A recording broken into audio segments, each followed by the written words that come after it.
সবচেয়ে বেশি ভালোবাসেন, মহব্বত করেন আমাদেরকে আমাদের রব। কে ভালোবাসে আমাদেরকে?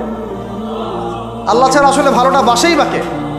আমরা যে পবিত্র সম্পর্কে কথাও বললাম, এই যে স্বামী স্ত্রীর সম্পর্ক, স্বামী স্ত্রীর মধ্যে মহব্বত, পবিত্র সম্পর্ক, এটা হালাল, বৈধ। আল্লাহ পাক বৈধতা দিয়েছেন, কারণ আমাদের প্রবৃত্তির চাহিদা আছে। এই চাহিদা পূরণের জন্য আল্লাহ পাক আমাদেরকে হালালভাবে বিয়ে করতে বলেছেন। সমাজ বিয়েটাকে কঠিন করে ফেললো আর জেনাটাকে সহজ করে ফেললো। বিয়ে কঠিন হয়ে গেল, এরা এখন বিয়ে করতে পারবে না চাইলে। 21 বছর না 20 বছর বয়স হলে সে বিয়ে করতে পারবে না। 20 বছর একটা ছেলে আগামীকাল এই তথাকথিত ভালোবাসা দিবস পালন করতে পারবে, জেনা করতে পারবে। কেউ বলার কিছু নাই, কেউ বলার নাই, কেউ দেখার নাই। চলছে, মানে এভাবেই চলছে। সমুদ্রের পানিতে ভেসে গেছি আমরা। একটা মেয়ের বয়স 17 বছর, সে কালকে জেনা করবে। অগণিত মেয়ে কালকে 17 বছরের মেয়ে জেনা করতে পারে, আল্লাহ হেফাজত করুন। কিন্তু এ এখন বিয়ে করতে পারবে না। বিয়ে করতে গেলে সমস্যা। তাহলে চিন্তা করেন, পয়সার এক পিঠ যদি আপনি দেখেন, অপর পিঠ দেখতে হবে। এক পিঠে যদি এই সমস্যা হয়, অপর পিঠে কী পড়তে সেটা দেখতে হবে, আমাকে বুঝতে হবে। বিয়ে কঠিন হয়ে গেল, জেনা সহজ হয়ে গেল। আবার বাসায় ধরেন একটা পুরুষের সামর্থ্য আছে, চাহিদাও বেশি। সামর্থ্য আছে অনেক, চাহিদাও বেশি। সমাজে বিধবা মেয়ে পড়ে আছে, তালাকপ্রাপ্ত মেয়ে পড়ে আছে, এতিম মেয়ে পড়ে আছে, বিয়ে করার মানুষ নাই।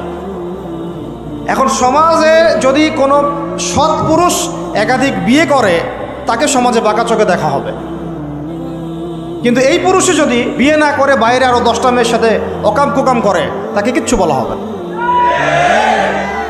বলেছি আমি, কোরআন একদিকে, সুন্নত একদিকে, ইসলাম একদিকে, সমাজ, এই সমাজের তাকদির খারাপ। এভাবেই নবী সাল্লাল্লাহু আলাইহি ওয়াসাল্লাম পেরেশান ছিলেন কিভাবে সমাজের মানুষকে ফেরানো যায়।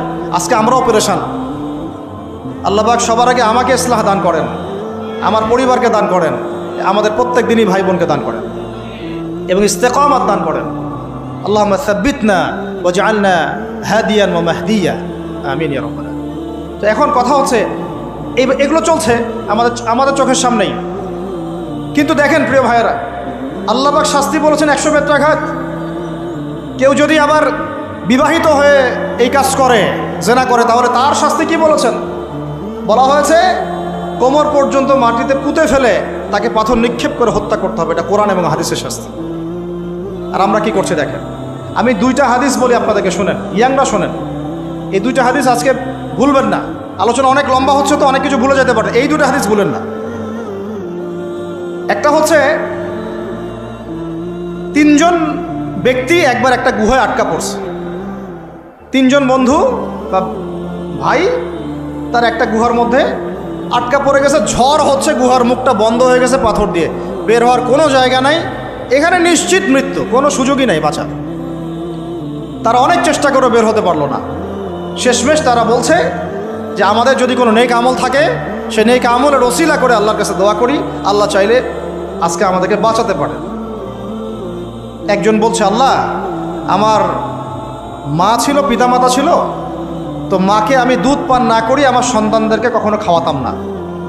একদিন গিয়ে দেখি যে মা ঘুমিয়ে গেছে, আমার বাচ্চারা কান্নাকাটি করছে, তবু আমি আমার বাচ্চাকে কান্না অবস্থায় রেখেছি, মাকে খাওয়াই নাই, ওদেরকে খাওয়াই নাই। আগে মাকে খাওয়াইছে, তারপর ওদেরকে খাওয়াইছে। আজকে ঘরে ঘরে মাদের সাথে কি আচরণ দেখেন, কি একটা অবস্থা দেখেন সমাজে, কি প্রজন্ম তৈরি করেছেন। মারা এখন বৃদ্ধাশ্রমে চলে যাচ্ছে।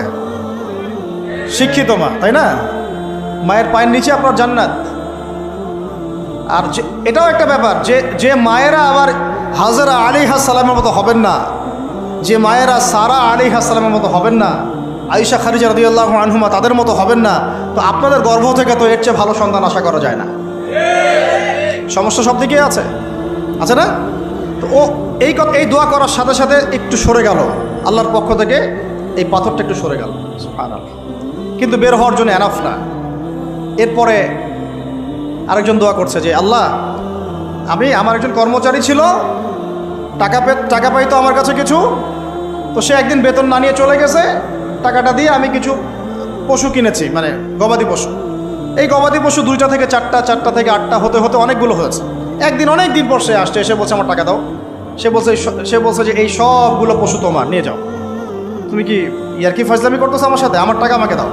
না, ইয়ার্কি ফাজলামি করতেছে না। এটা তোমার টাকা দিয়ে কেনা ছিল, সবগুলো বংশবৃদ্ধি হতে হতে আজকে এই অবস্থা আছে। আল্লাহ তোমার সন্তুষ্টির জন্য যদি এই কাজ করে থাকে, আল্লাহ আজকে আমাকে এই বিপদ থেকে বাঁচাও। পাহাড়ের মুখ থেকে পাথরটা একটু সরে গেল, বের হওয়ার জন্য যথেষ্ট না। তৃতীয় ব্যক্তি, আমি এইটাই বলতে যাচ্ছিলাম, ইয়াংরা শোনেন ভালো করে।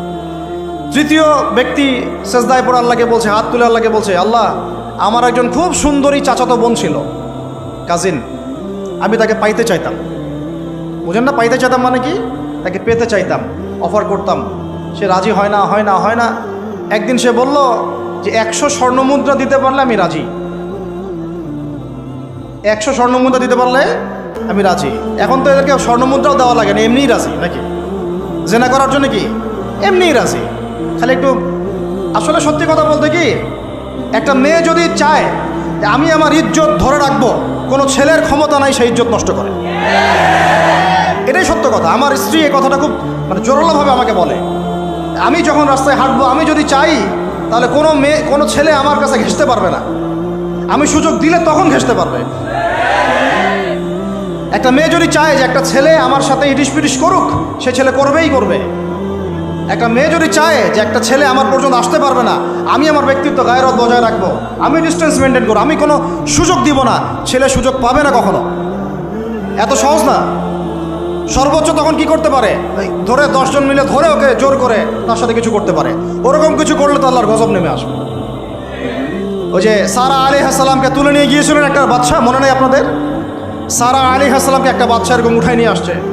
আর সারা আলাইহিস সালাম সবচেয়ে সুন্দরী মেয়েদের একজন ছিলেন পৃথিবীর ইতিহাসে, ইব্রাহিম আলাইহিস সালামের স্ত্রী। তখন তিনি হাত বাড়াচ্ছে তার দিকে ধরার জন্যে, আর সারা আলাইহিস সালাম তখন বলছে, দাঁড়ান, আমাকে 2 রাকাত নামাজ পড়তে দেন। 2 রাকাত নামাজ পড়ে তিনি আল্লাহর কাছে হাত তুলে বলেন, আল্লাহ তুমি জানো আমি আমার সতীত্ব, আমার ইজ্জত, আমার সম্মান আমার স্বামী ছাড়া আর কারোর সামনে কখনো প্রদর্শন করি নাই। আজকে এই জালেমের হাত থেকে আল্লাহ তুমি আমাকে বাঁচাও। ওইদিকে ইব্রাহিম আলাইহিস সালামও নামাজে দাঁড়িয়ে গেছে। ওই জালেম বাচ্চা যখনই হাত বাড়ায়, হাত অবশ হয়ে যায়, মাথা ঘুরে পড়ে যায়। 3বার 4বার চেষ্টা করেছে, তারপর পারে নাই। শেষে বলেছে, তোমরা আমার কাছে কাকে নিয়ে আসছো, নিয়ে যাও এটা আমার সামনে থেকে। পরে উল্টা হাজারা আলাইহিস সালামকে হাদিয়া সহ দিয়ে পাঠিয়ে দিচ্ছে। একটা মেয়ে চাইলে তার ইজ্জত সম্মান এভাবে রক্ষা করতে পারে। তোমরা জেনায় ছেলেরা লিপ্ত করেছে কারণ তোমরা চেয়েছো বলেই করতে পারছো। তুমি ফিতনা না ছড়াতা, তুমি বেহায়ের মতো বাইরে বের না হতা, তুমি তোমার চুল খোলা না রাখতা, তুমি তোমার পোশাক ঠিক রাখতা, তোমার কথা ঠিক রাখতা, তোমার কথার মধ্যে শক্তি রাখতা, মিষ্টি মিষ্টি প্রলোভন দিতা না, বাইকের পিছনে বসতা না, চটপটি ফুচকা খাইতা না, এখানে ওখানে আড্ডা মারতা না, কোনো ছেলে তোমার কাছে আসতে পারতো না। তোমরা এই কাজ করেছো, ছেলে আসতে পেরেছে। আপনারা তো কিছু হইলে ছেলেদেরকেই দোষ দেন। ছেলেরা তো এমনি আকর্ষিত হবেই। আমি একজন ছেলে হিসেবে বলতেছি এটা না তো বিষয়টা। একটা ছেলের ফিতরত এটা, যে তার কাছে সবচেয়ে সুন্দর মনে হবে একটা মেয়েকে। এটা একটা ছেলের ফিতরত, স্বভাব ধর্ম, এটা চুম্বকের মতো আকর্ষণ করবে।